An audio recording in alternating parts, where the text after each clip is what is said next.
The last year has been pretty crazy for Ethereum. If you're holding ETH right now, you're probably hoping that things are going to turn around in 2025. Well, be warned, this is not a hopium dose today. Today, we're going to show kind of where it's all gone wrong for Ethereum in the last year or so. And that doesn't mean it can't turn around. And by the way, I want to be super clear. I am rooting for ETH to win. But right now, the reality is that Ethereum has massively underperformed the broader market, especially against Solana and other competitors like Sui that are upcoming. It's time to look what has caused the depressing decline of Ethereum and why there might be more dark clouds on the horizon. And please, ETH holders, listen before you trash me in the comment section, okay? First of all, we've got the recent bleak sight of big venture capital firms jumping ship.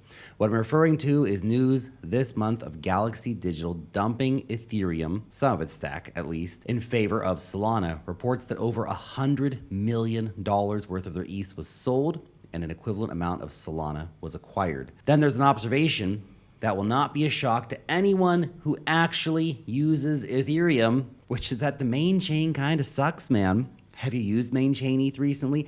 I know the gas fee's been kind of low in the last few weeks because no one's using the main chain right now, but it's not big news. But that in itself highlights the problem. We've all kind of got used to the idea that the Ethereum main chain provides a jarringly clunky, slow, expensive user experience. You use Solana, you're like, oh, that's awesome. Use ETH, like, damn, what's going on over here, ETH? If ETH is the world computer, then shouldn't it work better? In the old days, simple transactions could cost a fortune and the network jammed up. The good news is that this doesn't happen right now. Gas fees have plummeted and congestion has eased. Bad news, again, is because no one's actually using the main chain. I mean, ask yourself an honest question. What has launched on the main chain Ethereum in the last year? Well, layer 2s, but aside from that, not much. Now, I know you're going to say, but, Lark, look, no one's using main chain ETH because it's all about layer 2s now, baby. Sure, I get it. But when you have fast, smoothly executing layer 1s, that just seem to work, like Solana, Avalanche, Sui, Sonic. Users, developers, they're gonna opt in instead. Well, why would they opt in for the added complication of multiple layers and bridges and all the other bullshit, low liquidity and stuff with a rattling main chain at the bottom? Maybe, and they do, and Base did, but if so, that isn't reflected in the price of Ethereum. There's no demand being driven. And that's also the fact that, well, before we get into that, thanks to today's sponsor, Crypto.com. Look, are you looking for a secure, fast, pro-level cryptocurrency exchange? Well, guess what? You can join over 140 million users across 90 different countries on the Crypto.com exchange, the most licensed crypto platform in the world. Whether you're into spot trading, using advanced bots like the DCA bot or the Grid bot, or connecting through a powerful API, this platform delivers. Plus, if you are a high-volume trader, their VIP program gives you some serious fee advantages. So are you ready to level up? If so, hit the link down below. Get signed up to Crypto.com today, and thank you for supporting our sponsors. Let's talk about the Layer 2 situation. Layer 2s on ETH, a lot of people like to call them parasites.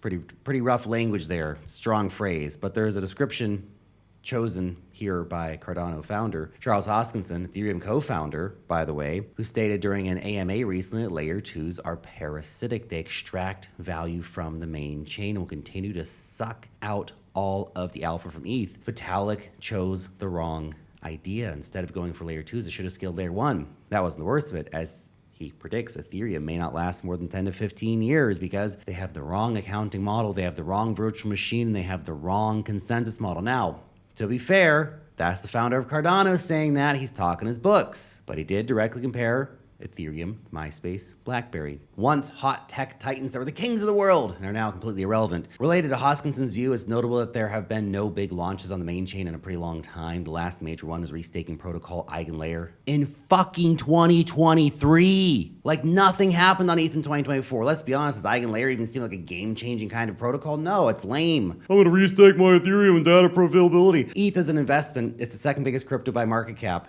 in crypto, okay? The silver to Bitcoin gold analogy is out there, but it hasn't really attracted inflows from TradFi and boomer retail investors. That was the big excitement amid the ETF phase last year, but it's becoming clear that ETFs for Ethereum have largely been a letdown. And it doesn't take a genius level quant to figure out either. You can just take a look at the ETH ETF flows since they launched last August. It doesn't look super awesome, especially when placed side by side with huge inflows into Bitcoin ETFs.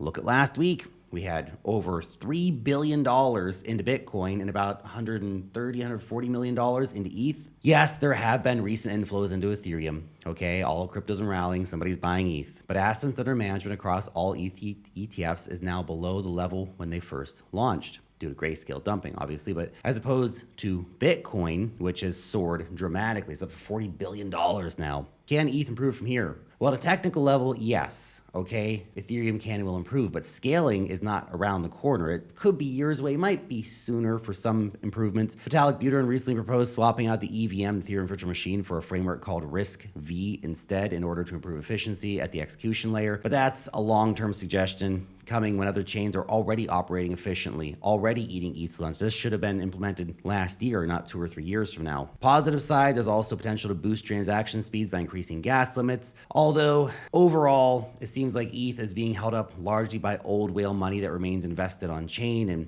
we're going to see things like the Pectra upgrade and stuff like that come this year, which will make a difference, but probably not enough difference to make a dramatic impact. Data from the end of 2024 showing that long-term holders on Ethereum had increased to 75%, indicating a lack of fresh interest, and by contrast, a lack of old whales to do anything. They're just sitting there with the money. This is not happening when it comes to Bitcoin, for example, where the share of long-term holders has actually decreased a little. And as I said, Ethereum's rivals feel more efficient, more dynamic. Maybe the reality is simply that these new competitors are better. It's worth considering, isn't it? Have you used Mainchain ETH? Oh, why don't we use layer 2? Yeah, but liquidity is fragmented, there's bridges and all that stuff. Look, I've mentioned some of these before. We've got Solana running away in terms of transactions. Look at the metrics. It's insane. Dominating meme coins that had the thing people wanted to do, and it allowed them to do it cheaply. They pushed forward when it comes to DeFi. We have Sui gaining a lot of attention and interest. Avalanche remains a solid contender. Sonic extremely fast. Barachain's out here with the proof of liquidity consensus mechanism. Hyperliquids come in. They've got big potential. People are talking about everything except ETH, and most of the ETH conversations around how ETH has fallen behind, failed to scale, lost the technical edge compared to these other rivals. Ethereum starts to look about a bit outdated. It's the Nokia.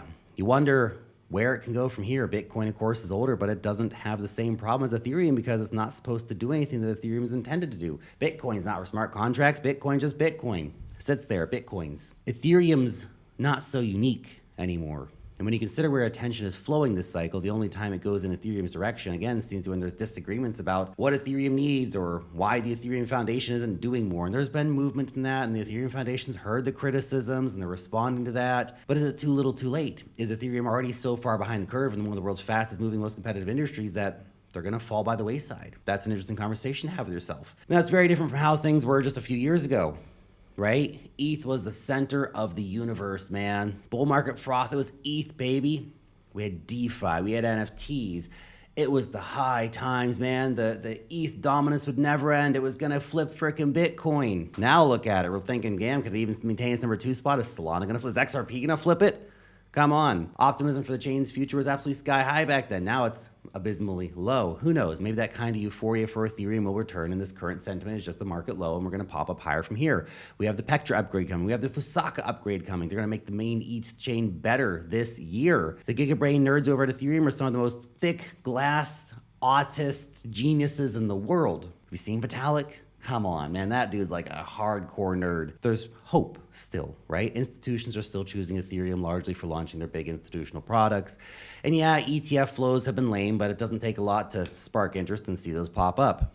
Ethereum has a lot of work to do to pull really back ahead in terms of dominance. Current market cap dominance for ETH is like 7% or something like that. In terms of metrics, Solana is dominating Ethereum in most metrics except stuff like total value locked on chain. But again, that's just because old whales have all this money sitting there. They just don't do anything because they're lazy. They got $1 billion. What do they need to do? They just sit there with the money on Ethereum, relaxing. It's an interesting thought of where Ethereum's going to go, and things have gone wrong, and that needs to be addressed head on. Can't put your head in the sand and say, well, nothing's gone wrong at Ethereum. A lot's gone wrong at Ethereum. We were supposed to have sharding probably last year or this year. That would have given the market so much hope on Ethereum. We have 64x scalability coming. ETH main chain is going to be the brass age coin. We're going to just go to the moon, baby.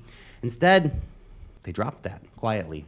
And now we are where we are with a fragmented ecosystem of layer 2s that are parasitic, a lack of Wall Street interest, and all the rest of it. Can ETH turn the ship around? 100%, but they don't have forever to do it. Thanks for watching.